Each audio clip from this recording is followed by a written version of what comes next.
So on August 25th, 2014, I had a very serious condition. The mitral valve in my heart gave out without any warning or any previous problems with my heart.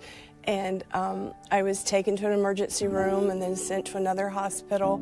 And by the time everything was diagnosed, my organs had been severely affected.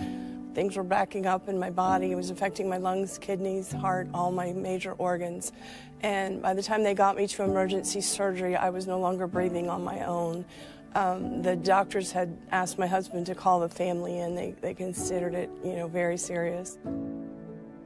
I was in the ICU, intensive care unit, for like 30 days. My body was still quite traumatized, and during that time, I was barely conscious until about the last week. The Lord woke me up and said, I want you to stay awake, I'm coming. And I could just feel such a majestic presence, just eternity, just felt like it was swirling in the room. And I heard this incredible sound that was not earthly. It's very hard to explain. And Jesus came in, and he came to my bed, and he took my hand, and he said, "Baby girl, it's time to get up." And it was as if the Lord just removed the veil, just kind of pulled back the curtains for a moment, and I was able to see giant, huge warrior angels all around my bed, and they were so close together that you couldn't see light between them, and they were just so majestic and so huge, and that was so such an amazing experience.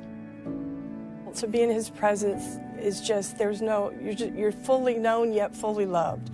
There's no judgment, there's no condemnation. It's just total joy, total peace, total fulfillment. It's just indescribable. It was probably a good year before I was totally myself again. Although I knew I was not alone, the Lord was always with me, but physically I was alone a lot because I was pretty much housebound and couldn't drive, was not released to drive for quite a while, and my husband obviously was working. It was the enemy trying to convince me that because I was a bit isolated that I was alone.